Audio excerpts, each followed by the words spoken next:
Technical derivative expert हैं ध्वनि पटेल, रुचित जैन, राजेश पालविया। आप सभी का बहुत शुक्रिया। ध्वनि, शुरुआत आपसे करेंगे। बताइए आपके क्लोजिंग के ट्रेड्स कौन से हैं, क्या खरीदने या फिर क्या बेचने की सलाह दे रही हैं आप? जी, बिल्कुल, यहाँ पे सबसे पहले जैसे कि हमने बात करी यहाँ पे कि बैंकिंग ओवरऑल यहाँ पे एक स्ट्रेंथ दिखा रहा है, तो मेरा पहला पिक जो यहाँ पे रहेगा वो बैंकिंग क्षेत्र से ही रहेगा। पीएनबी का स्टॉक मुझे यहाँ पे अच्छा लग रहा है। ओवरऑल स्टॉक का अगर हम चार्ट देखें तो पॉजिटिव ट्रैजेक्टरी बनाए हुए हैं और फर्दर इसके अंदर मोमेंटम बिल्टअप भी होता हुआ दिख रहा है। इसको आप करंट प्राइस से लीजिए, ऊपर की तरफ इसका जो टारगेट बनता है 140 का बनता है और नीचे 124 रुपए 90 पैसे का यहाँ पे आपको स्टॉप लॉस लेके चलना है। दूसरा स्टॉक जो यहाँ पे मुझे अच्छा लग रहा है तो फ्लोरोकेम का लग रहा है। ओवरऑल यहाँ पे चार्ट की जो ट्रेजेक्टरी है वो पॉजिटिव साइड की बनी हुई है। एक रेंज में ट्रेड कर रहा था जहाँ पे बॉटम से हम वापस ऊपर की तरफ अब मूव कर रहे हैं, तो करंट लेवल से आप इसको बाय कीजिए। ऊपर 3750 का यहाँ पे टारगेट रहेगा, स्टॉप लॉस आपको 3510 का लेके चलना है। तीसरा ट्रेड जो यहाँ पे मेरी तरफ से है वो वीडीएल का है। 140 को ऑप्शन के चैंपियन में भी मैंने इसका कॉल ऑप्शन सजेस्ट करा था, वो हमारी खरीद भाव से ऊपर की तरफ चल रहा है। हमने 8 रुपए के करीब इसको खरीदा था, अभी वहां पर 10 रुपए का भाव देखने को मिल रहा है।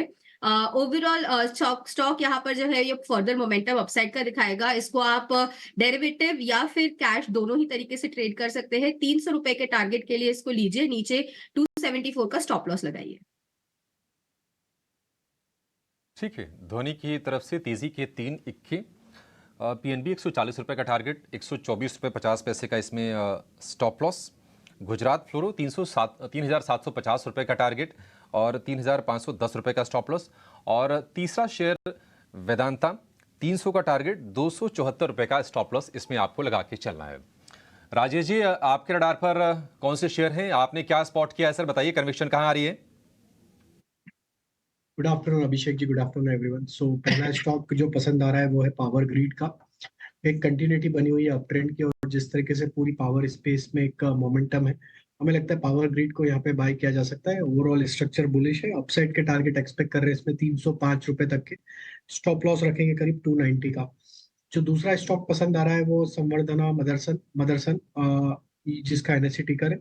यहाँ पे अगर हम स्टॉक को देखें तो काफी लंबे समय बाद स्टॉक में एक अच्छा सस्टेन अपमूव यहाँ पे बनते हुए दिख रहा है। अगर देखें वीकली सेटअप पे तो ये फोर्थ कंसेक्यूटिव वीक है जहाँ पे स्टॉक में एक हायर हाई लो फॉर्मेशन बनते हुए दिख रहे हैं। स्टॉक में जिस तरीके के फॉर्मेशन बने, हमें लगता है अब ये स्टॉक अपने प्रीवियस स्विंग हाई जो कि थे करीब 140 की तरफ, वहां पे भी अब मोमेंटम कंटिन्यू करते हुए दिखेगा। तो यहाँ पे हम बाय करने की सलाह देंगे। 132 135 तक की अपसाइड के टारगेट हमें ट्रेडिंग पॉइंट ऑफ व्यू से लगते हैं। स्टॉप लॉस रखेंगे करीब 119 रुपए का।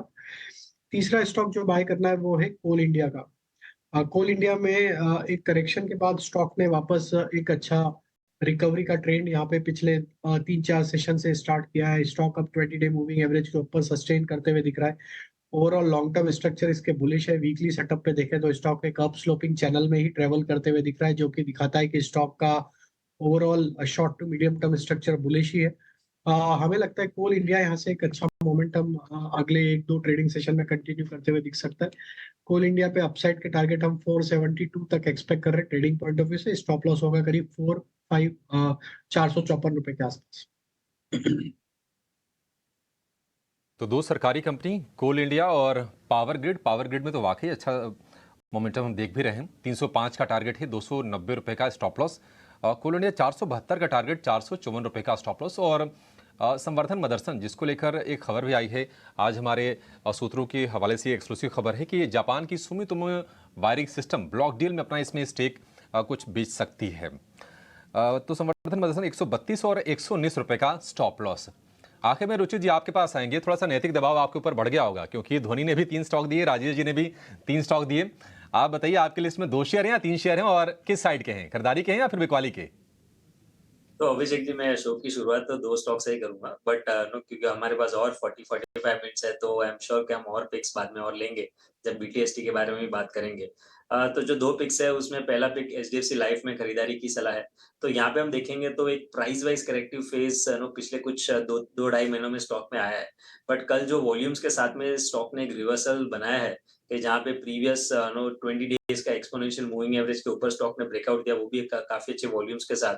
सो ये देख के हमें लग रहा है कि अब यहाँ पे डाउन साइड काफी लिमिटेड है, तो एचडीएफसी लाइफ नियर टर्म में एक रिट्रेसमेंट मूव दे सकता है ये रीसेंट करेक्टिव फेज का। तो यहाँ पे खरीदारी की सलाह रहेगी 588 के स्टॉप लॉस रख के 640 के अराउंड की पोजिशनल टारगेट्स के लिए। और बैंकिंग स्पेस में से आई थिंक पीएसयू बैंक्स में हमें लग रहा है कि जो रिलेटिव आउट परफॉर्मेंस वो देख रहे हैं वो आगे कंटिन्यू रह सकते हैं, क्योंकि आप देखेंगे हमने बैंक निफ्टी की बात की कि जो प्रीवियस ऑल टाइम हाई था वहां से बैंक निफ्टी लगभग अभी भी 800,000 पॉइंट दूर है। लेकिन अगर आप निफ्टी पीएसयू बैंक इंडेक्स देखेंगे तो निफ्टी पीएसयू बैंक इंडेक्स फिर से अपने नए हाईस के आसपास ही ट्रेड कर रहा है। सो क्लियर जो रिलेटिव आउट परफॉर्मेंस हम देख रहे हैं वो पीएसयू बैंकिंग स्पेस है। तो कैनरा बैंक या स्पेस में से हाई टॉप हाई बॉटम का स्ट्रक्चर बना के अप ट्रेंड का रिजम्पशन इसने किया है। तो कैनरा बैंक में खरीदारी की सलाह है 590 के नीचे स्टॉप लॉस रख के 617 के टारगेट्स के लिए।